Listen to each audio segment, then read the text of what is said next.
प्रिय विद्यार्थी, YouTube channel इसके ऑनलाइन स्टडी टाइम में आपका स्वागत है। नियमित और क्रमानुसार वीडियो प्राप्त करने के लिए इस चैनल को सब्सक्राइब करें, लाइक और शेयर करें। अपने बेहतर सुझाव बताने के लिए टिप्पणी लिखें। आज हम लोग कक्षा 9 के गणित विषय में अध्याय 5 यूक्लिड की ज्यामिति का परिचय के अंतर्गत अभिगृहीत अभिधारणाएं एवं प्रमेय का परिचय प्राप्त करेंगे और प्रश्नावली 5.1 के प्रश्न संख्या 1, 2 और 3 का हल प्राप्त करेंगे। तो शुरू करते हैं।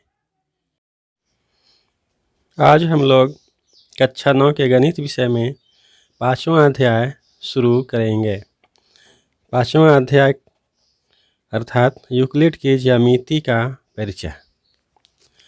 तो इस प्रश्न को हल करने से पहले कुछ मुख्य बिंदु की जानकारी हम लोग प्राप्त कर लेते हैं। अभिगृहीत और अभिधारणाएं ऐसी कल्पनाएं हैं जो स्पष्टतः सर्वव्यापी सत्य होती हैं। इन्हें सिद्ध करने की आवश्यकता नहीं होती है। यह महान गणितज्ञों द्वारा सिद्ध किया हुआ होता है। इसी प्रकार प्रमेय थ्योरम्स, जिन कथनों को सिद्ध किया गया अब सिद्ध करने की आवश्यकता नहीं है, प्रमेय कहलाती है। अब हम लोग प्रश्नावली 5.1 के प्रश्नों का हल प्राप्त करेंगे। प्रश्न संख्या पहला, निम्नलिखित कथनों में से कौन से कथन सत्य हैं और कौन से कथन असत्य हैं? अपने उत्तरों के लिए कारण दीजिए। यहाँ प्रश्न के 5 भाग दिए गए हैं और प्रत्येक भाग को हमें बताना है कि इसमें कौन सत्य हैं और कौन असत्य हैं। यदि सत्य हैं तो कैसे और असत्य हैं तो क्यों। तो आइए हम लोग इसका हल प्राप्त करते हैं। यहाँ मैंने प्रश्नों को यहाँ लिख लिया है। पहला भाग है कि एक बिंदु से होकर केवल एक ही रेखा खींची जा सकती है। तो आइए इसका हल हम लोग प्राप्त करते हैं। तो पहला प्रश्न का जवाब होगा असत्य।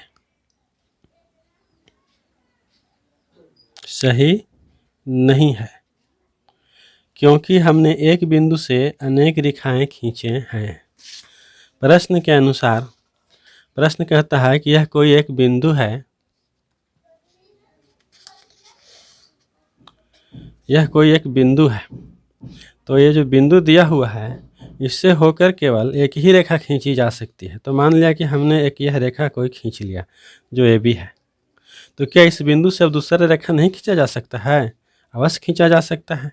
जैसे मान लिया कि कोई दूसरा रेखा हमने पी क्यू खींचा।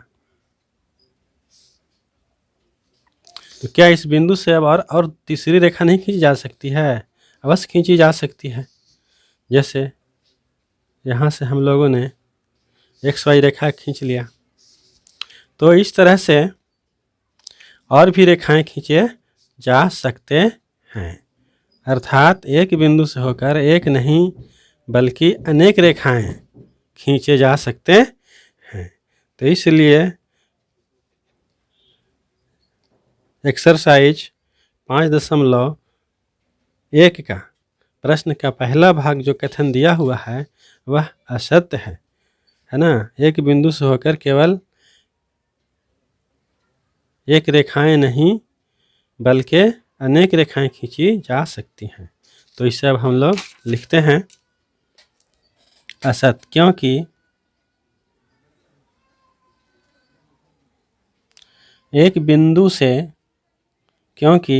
हमने एक बिंदु से अनेक रेखाएं खींचे हैं या खींची जा सकती है, क्योंकि एक बिंदु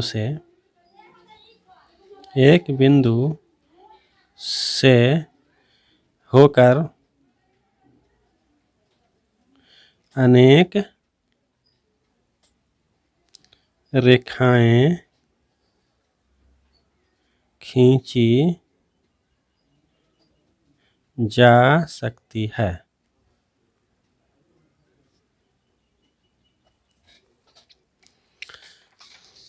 अब प्रश्न का दूसरा भाग है, दो भिन्न बिंदुओं से होकर जाने वाली असंख्य रेखाएं हैं।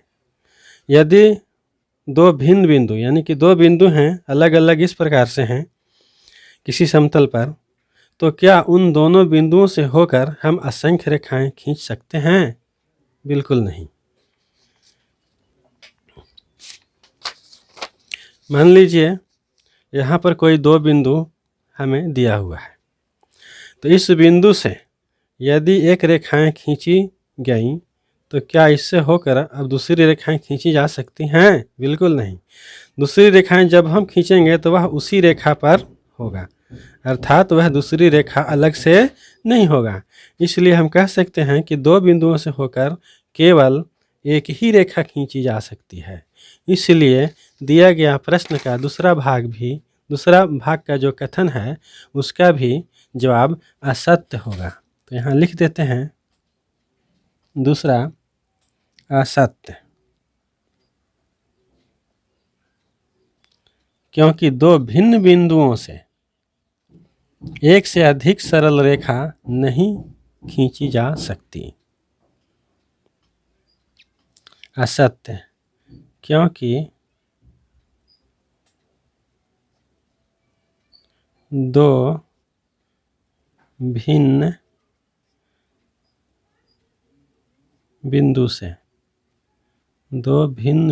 से एक से अधिक रेखाएं नहीं खींची जा सकती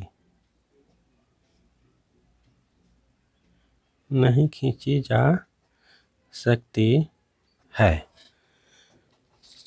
अब हम लोग प्रश्न का तीसरा भाग पढ़ते हैं। तीसरा भाग दिया हुआ है कि एक शांत रेखा दोनों ओर से अनिश्चित रूप से बढ़ाई जा सकती है। यदि कोई शांत रेखा है अर्थात रेखा खंड हमें दिया हुआ है, तो उस रेखा खंड को हम दोनों ओर से अनिश्चित रूप से बढ़ाई जा सकते हैं यानी बढ़ा सकते हैं। तो यह बिल्कुल सत्य है। तो इसे लिखते हैं तीसरा सत्य, क्योंकि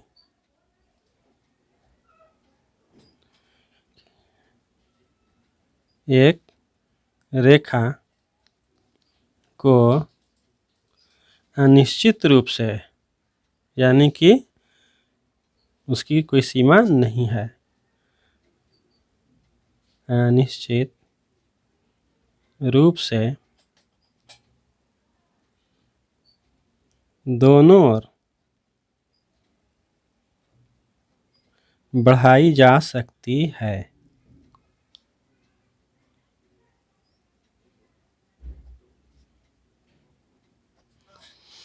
अब हम लोग प्रश्न का चौथा भाग पढ़ते हैं। प्रश्न का चौथा भाग दिया हुआ है, यदि दो वृत्त बराबर हैं तो उनकी त्रिज्याएं बराबर होती हैं। तो यह भी बिल्कुल सत्य है। यदि दो वृत्त बिल्कुल बराबर हैं तो उसकी त्रिज्या, उसकी व्यास, उसकी परिधि, उसका क्षेत्रफल, ये सब बराबर होते हैं। तो यह कथन नंबर 4 में जो दिया हुआ है यह कथन बिल्कुल सत्य है। तो इसे हम लोग लिखते हैं 4 सत्य। यह कथन क्या है?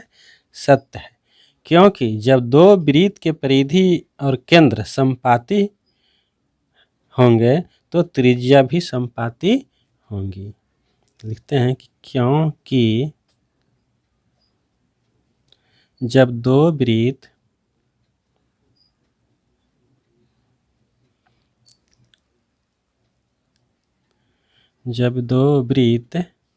समपाती हैं या बराबर हैं, समपाती हैं, तो इनके त्रिज्या, परिधि और व्यास भी समपाती होंगे।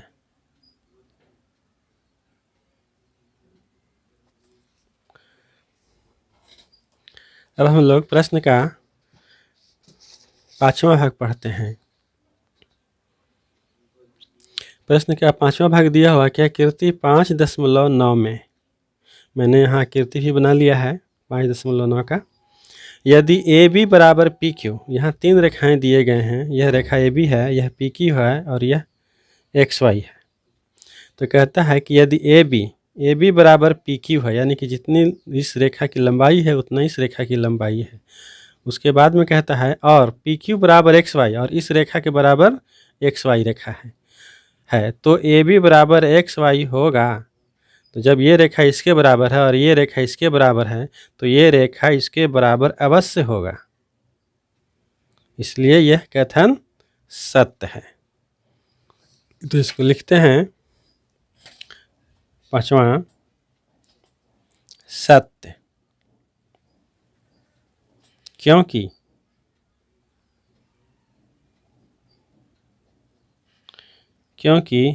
ए बी बराबर पी क्यू, अब पी क्यू बराबर एक्स वाई दिया हुआ है, तो ए बी बराबर एक्स वाई अवश्य होगा। तो लिख देते हैं इसीलिए ए बी बराबर एक्स वाई। तो इस तरह से हम लोग प्रश्न पहला का एक्सरसाइज 5.1 के प्रश्न पहला का हल प्राप्त किए। प्रश्न दूसरा दिया हुआ है निम्नलिखित पदों में से प्रत्येक की परिभाषा दीजिए। यहाँ जो पद लिखा हुआ, इसमें जो लिखा हुआ है कथन, इसका परिभाषा देना है। क्या इनके लिए कुछ ऐसे पद हैं जिन्हें परिभाषित करने की आवश्यकता है? वे क्या हैं और आप इन्हें कैसे परिभाषित कर पाएंगे? अर्थात इसका परिभाषा आप किस प्रकार से लिखेंगे? समांतर रेखाएं, लंब रेखाएं, रेखाखंड, वृत्त की त्रिज्या और 5वां है वर्ग। तो इसे हम लोग लिखते हैं। तो प्रश्न का पहला भाग है कि समानांतर रेखाएं का परिभाषा हमें बताना है। तो सबसे पहले लिखते हैं समानांतर रेखाएं का परिभाषा हम लोग लिखते हैं। समांतर रेखाएं, जब दो रेखाएं किसी निश्चित दूरी पर हों, जब दो रेखाएं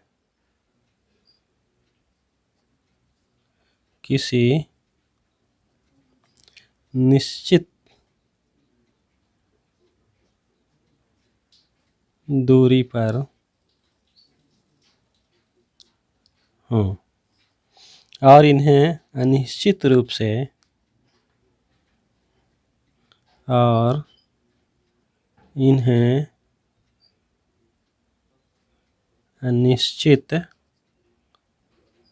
से जब दो रेखाएं किसी निश्चित दूरी पर हों और इन्हें अनिश्चित रूप से चाहे जितना भी बढ़ाए जाएं, चाहे जितना भी बढ़ाए जाएं, निश्चित दूरी समान रहे। निश्चित दूरी समान रहे तो दोनों रेखाएं समांतर होंगी। तो दोनों रेखाएं समांतर होंगी।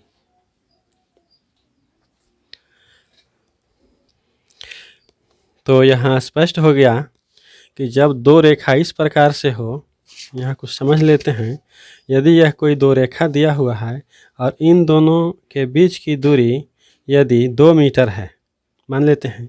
अब इस दोनों रेखाओं को दोनों तरफ निश्चित रूप से चाहे जितना भी बढ़ाया जाए, यदि इन दोनों के बीच में दूरी हमेशा 2 मीटर ही रहेगा तो दिया गया रेखाखंड मान लिया ए बी और सी डी था, तो ए बी और सी डी रेखा जो है सो समांतर रेखाएं होंगी। समांतर रेखा के बहुत से उदाहरण हैं, जैसे टेबल का किनारा हो गया, किताब के दोनों तरफ का किनारा हो गया, ये वगैरह। अब दूसरा जो है वह है लंब रेखाएं, अर्थात लंब रेखाएं का परिभाषा क्या होगा। तो लिखते हैं दूसरा,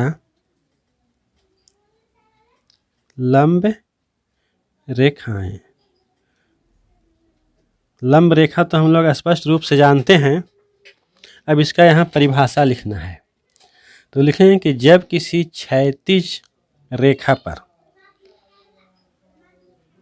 जब किसी क्षैतिज रेखा या सतह पर कोई ऊर्ध्वाधर रेखा, कोई ऊर्ध्वाधर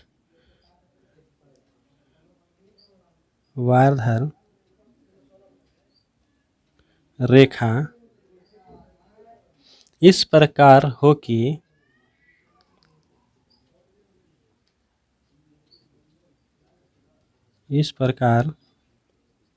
कि दो समकोण बने, दो समकोण बने, तो ऊर्ध्वाधर रेखा क्षैतिज रेखा पर लंब होगा। तो लिखते हैं समकोण बने तो ऊर्ध्वाधर रेखा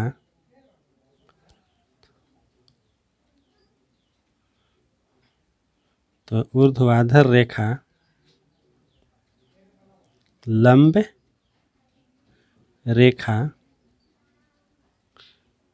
होगा। तो यह स्पष्ट हो गया। अब हम लोग प्रश्न का तीसरा भाग पढ़ते हैं। तीसरा भाग लिखा हुआ है रेखाखंड, अर्थात रेखाखंड तो हम लोग अच्छी तरह से समझते हैं, लेकिन अब यहाँ हमें लोगों को परिभाषा लिखना है। तो लिखते हैं तीसरा, रेखाखंड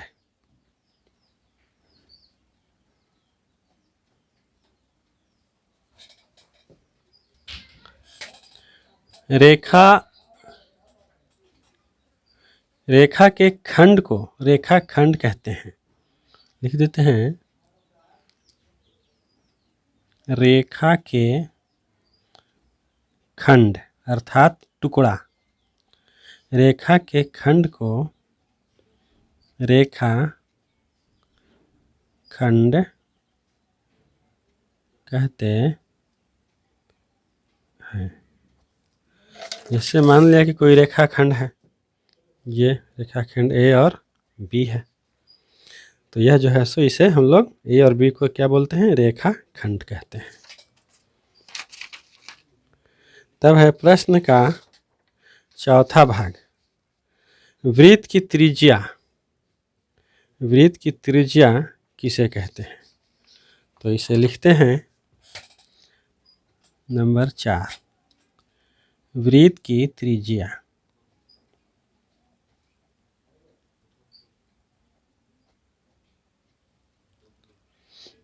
किसी वृत्त के केंद्र से परिधि को छूने वाली सरल रेखा उस वृत्त की त्रिज्या कहलाती है। तो इसको लिखते हैं किसी वृत्त के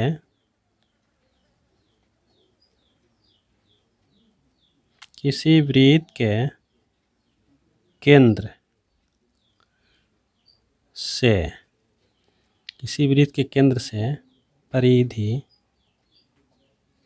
को छूने वाली रेखा,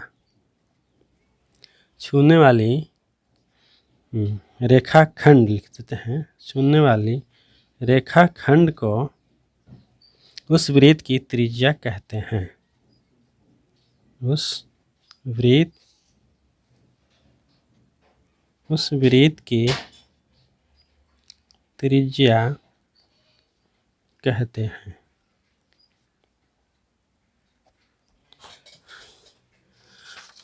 अब 5वां नंबर में है वर्ग, अर्थात वर्ग किसे कहते हैं।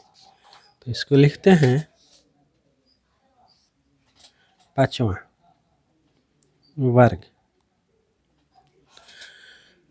जब किसी चतुर्भुज की भुजाएं आपस में समान हो और चतुर्भुज के सभी कोण समकोण हो तो उस चतुर्भुज को हम लोग वर्ग कहते हैं। तो इसे लिख देते हैं, जब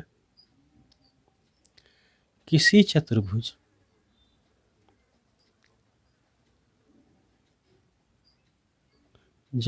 चतुर्भुज के भुजाएं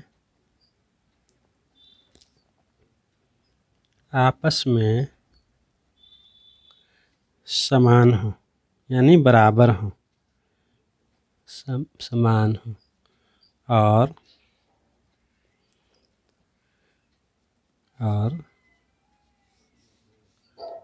इस चतुर्भुज के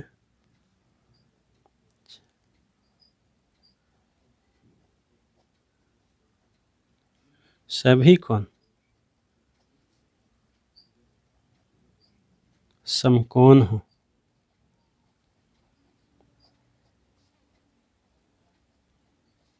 तो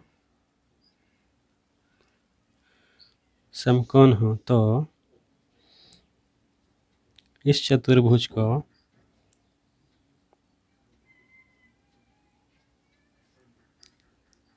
वर्ग कहते हैं।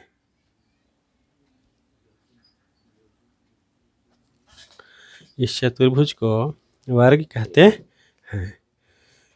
तो एक्सरसाइज 5.1 का प्रश्न संख्या 2 के प्रश्न का हल हम लोग प्राप्त किए।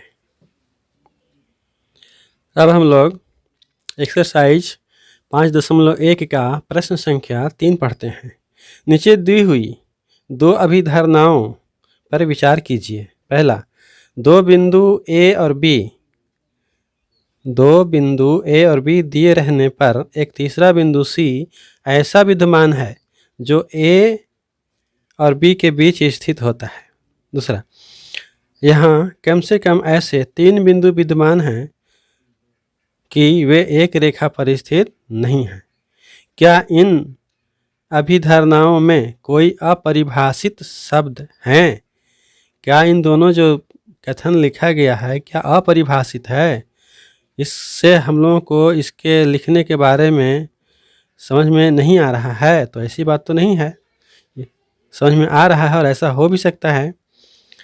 अपरिभाषित शब्द हैं। क्या ये अभिधारणाएं अविरोधी हैं? क्या ये यूक्लिड की अभिधारणाओं से प्राप्त होती हैं? स्पष्ट कीजिए। तो इसका हल हम लोग प्राप्त करते हैं। तो लिखते हैं आंसर, क्या इन अभिधारणाओं में से कोई अपरिभाषित शब्द हैं? तो ऐसी बात नहीं है। तो हम लोग लिखते हैं कि यह अभिधारणा सबसे पहले अपरिभाषित नहीं है। तो लिख देते हैं कि यह अभिधारणा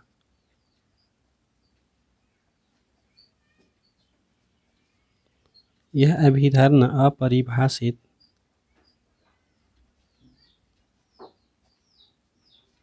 नहीं है।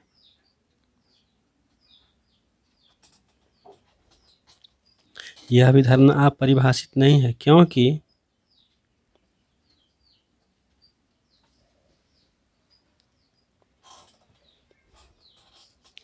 तीन बिंदु एक ही रेखा पर, क्योंकि यदि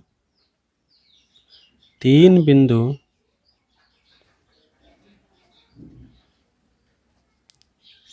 एक ही रेखा पर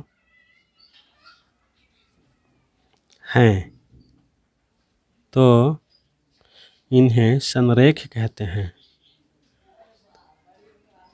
तो इन्हें संरेख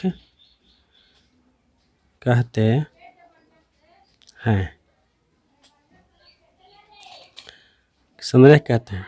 यदि एक रेखा पर नहीं है, और फिर लिखते हैं यदि एक रेखा पर नहीं है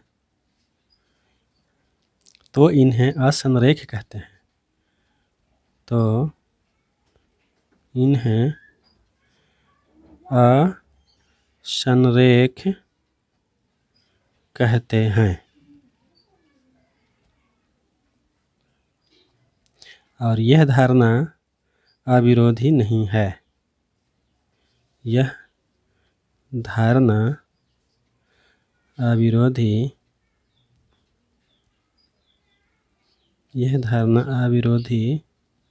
नहीं है। और लिखेंगे कि यह यूक्लिड की अभिधारणाओं से प्राप्त नहीं है। यह यूक्लिड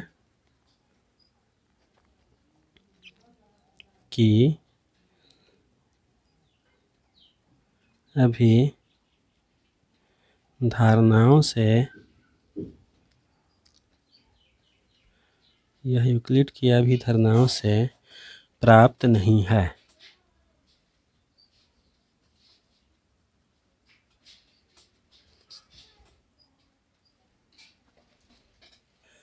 तो इस प्रकार एक्सरसाइज 5.1 के प्रश्न संख्या 3 का हल हम लोग प्राप्त किए। प्रिय विद्यार्थी, नियमित और क्रमानुसार वीडियो प्राप्त करने के लिए इस चैनल को सब्सक्राइब करें, लाइक करें और शेयर करें। टिप्पणी लिखकर अपने बहुमूल्य सुझाव से अवगत करें। आज के संपूर्ण पृष्ठ का इमेज प्रस्तुत किया जा रहा है। विद्यार्थी इसका स्क्रीनशॉट लेकर सुरक्षित रख लें, जिससे नोट लिखने और समझने में आसानी हो सके।